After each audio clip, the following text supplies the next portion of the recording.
नमस्कार, एक न्यूज 24 देख रहे हैं। यहाँ पर मैं हूं आप सद ब्यूटी। आपको बता दें कि टीएमसी प्रमुख ममता बनर्जी ने भारतीय जनता पार्टी यानी कि बीजेपी पर बेहद तीखा हमला बोला है।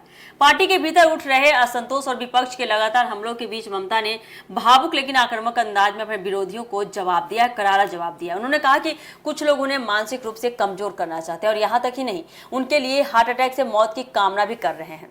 इसी पर पलटवार करते हुए ममता ने कहा, क्या तुम मुझे हार्ट अटैक से मरते देखना चाहते हो? लेकिन मैं इतनी आसानी से हार मानने वालों में से नहीं हूं। मैं तुम्हारा राजनीतिक अंत देखकर ही आखिरी सांस लूंगी। ममता बनर्जी ने यह बात अपने पार्टी कार्यकर्ताओं को संबोधित करते हुए कही है।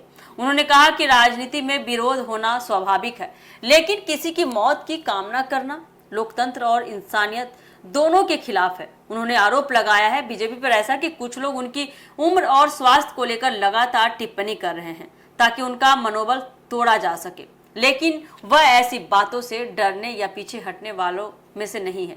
उन्होंने अपने समर्थकों से कहा कि मुश्किल समय में घबराने की जरूरत नहीं है। पार्टी ने पहले भी कई राजनीतिक चुनौतियों का सामना किया है और हर बार पहले से ज्यादा मजबूती के साथ वापसी की है। उन्होंने कार्यकर्ताओं से संगठन को मजबूत करने और जनता के बीच लगातार सक्रिय रहने की अपील की है। हाल के दिनों में आपको बता दें कि तृणमूल कांग्रेस के कुछ नेताओं के पार्टी छोड़ने से राजनीतिक हलचल भी तेज हुई है। विपक्ष इसे टीएमसी की कमजोरी बता रहा है। हालांकि ममता बनर्जी ने इस पूरे मुद्दे पर साफ कहा है कि किसी भी राजनीतिक दल में आने जाने से सिलसिला चलता रहता है, आने जाने का सिलसिला चलता रहता है। जो लोग पार्टी छोड़ना चाहते हैं उन्हें रोकने की जरूरत नहीं है, क्योंकि पार्टी का असली आधार उसके समर्पित कार्यकर्ता हैं। ममता ने यह भी कहा कि उनकी सरकार और पार्टी जनता के भरोसे पर आगे बढ़ी है। उन्होंने दावा किया है कि आज भी बड़ी संख्या में लोग टीएमसी के साथ जुड़ना चाहते हैं और पार्टी का जनाधार मजबूत बना हुआ है।